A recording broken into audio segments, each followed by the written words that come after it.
Hello sacred beings and welcome to my channel. Today we are doing one of the poll videos. So every now and then I post a poll in the community tab where I post 3 or 4 topics and you guys vote for your favorite one for the next video. The most recent poll was posted 5 days ago, and normally I post a video once every other week. But today I actually have the whole day to myself. So your girl went and got a haircut. I did some face shaping. Took an inch off the bottom to try to get some of those dead ends off, which it looks healthier now. Anyways, I have a lot of time today, so I thought why not do a video this week and then maybe another one next week. But the winner of this 5-day poll was tied. So I decided to choose one of the top 2, which was to talk about dreams or astral projection. So one of my personal experiences and stories. I will do that one today since there is no research needed. It's an easy video, an easy topic, and actually one of my favorites to do. And then next week or the next video will be the other topic that was tied about Messier 33, the Triangulum galaxy. So we'll do that in the next one. That one I need to research. That's why I'm doing it in the next one. So if you like this kind of stuff and you want to be part of our spiritual community growing together while on our sacred journeys, then please hit that subscribe button, and you will need to ring that bell if you want to partake in the next poll. But before we begin, say hello to Indica. Indica, say hello, baby. Say hello. Good girl. So that is Indica, my dog. She's about 5 years old. She's a German Shepherd, Black Lab, Pit Bull mix. We don't really know, but she's a sweetheart, isn't she? So maybe she'll hang out with us the whole time. The window's open, so she's looking at the neighbors that just rolled in. But let's get started, because today is going to be a fun topic, laid back, so I hope you enjoy it.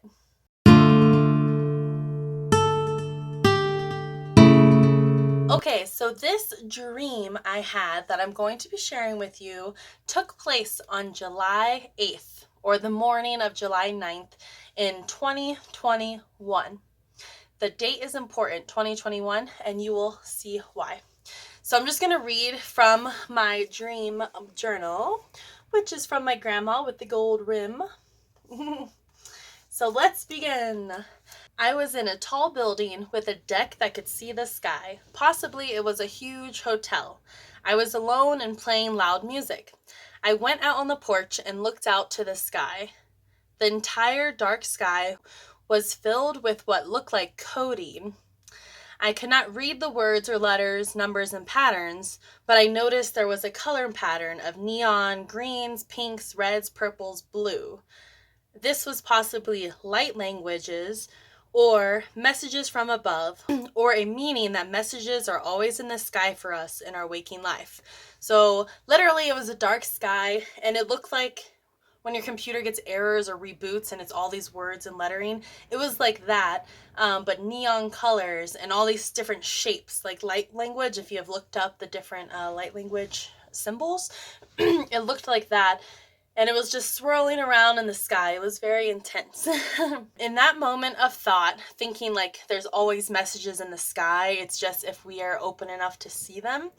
In that moment, a friend came inside the room, like possibly my roommate in the dream, but she was my first college roommate when I went to college. So if you're watching this, you know who you are. Hey, girl. So she was sitting down on the couch next to me, and I tell her that I'm thinking crazy things. She asks what I was thinking, and I tell her about the writings and codes in the sky. I tell her I'm wondering where we come from, how we got here, why we are here.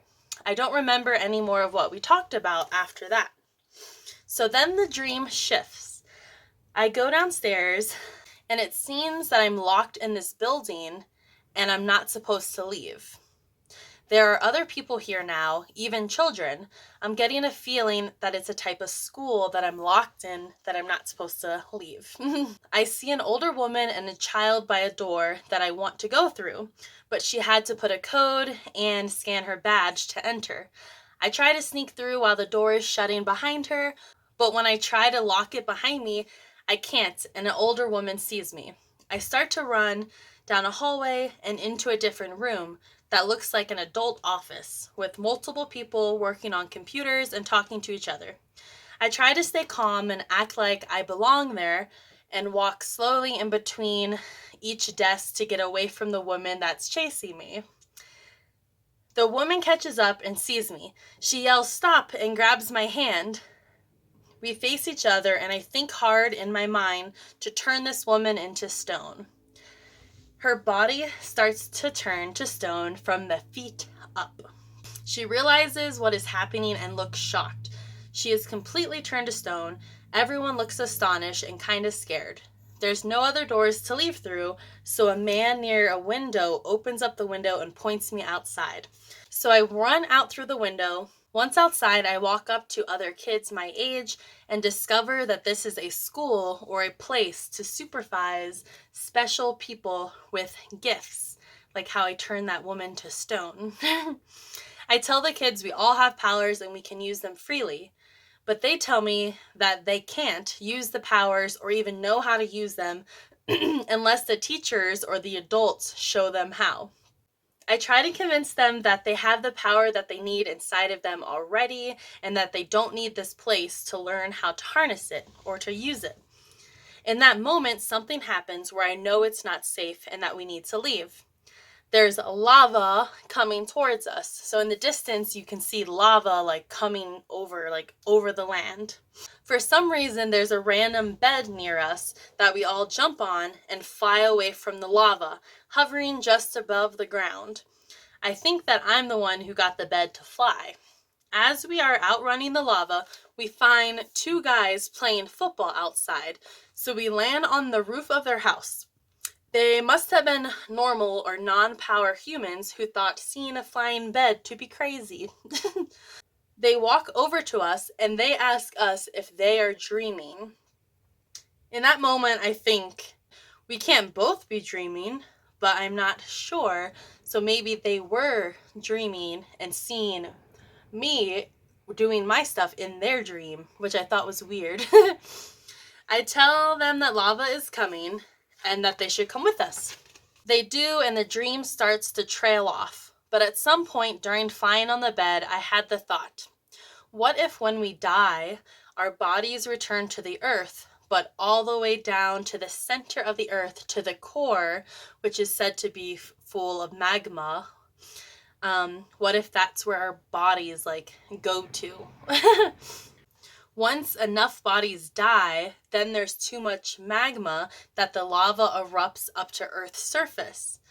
What if all the people who died from COVID, because this was in 2021, July, what if all the people who died from COVID start a huge lava eruption? Soon, just food for thought. So that's what I wrote, and then this was July 2021. So I just now, before recording this video, Googled most recent lava eruptions. And if you Google it, you could find this information too. But there was one in August 15th, 2021. And this was July 2021. So August 15th, 2021 in Japan was the largest eruption that Japan has ever seen since the war, is what it said. So I thought that was crazy. And then again, December 4th, in Indonesia, there was a huge eruption in 2021 that killed 57 people. And then there was another one, December 20th. It erupted twice, on December 20th and then on January 15th, 2022. So I thought that was crazy and just a little bit of food for thought. So the next thing I want to talk about is an astral projection experience, since that was more of a dream, but it still takes place in the astral realm. But this next one is an actual astral projection experience. So this was December 23rd, 2021. So not that long ago. But I'm just going to read straight from the book. So a couple nights prior, I was in the astral and I heard a voice, but I couldn't make out the words. And then this night, so this is where it starts, I was falling asleep and I felt something pulling me by my feet, slowly out of bed. And I felt this many times when I first started to astral travel, and it was always something trying to talk with me or show me something. So I've talked about this in my other astral projection videos. You can check out the playlist here where like tips, beginning astral projection, where in the beginning I was afraid of this feeling of somebody touching me in the sleep paralysis, the step 1 of astral projection, that I was afraid and I just didn't like it. But eventually I realized it was a guide or something trying to tell me that I'm ready to astral project and try to help me leave my body. So once I felt it was pulling on me, I let it pull me, fully surrendered, and I thought in my mind, since everything is telepathically said, take me somewhere, is what I thought in my mind. It started pulling faster, so I let my hands fall down and relax. But it was like they were carrying me by my feet. So can you imagine someone pulling you out of your bed and lifting you up? So I was hanging upside down and my hands were just flailing, upside down. Then we got somewhere. A empty, cozy cabin feel room.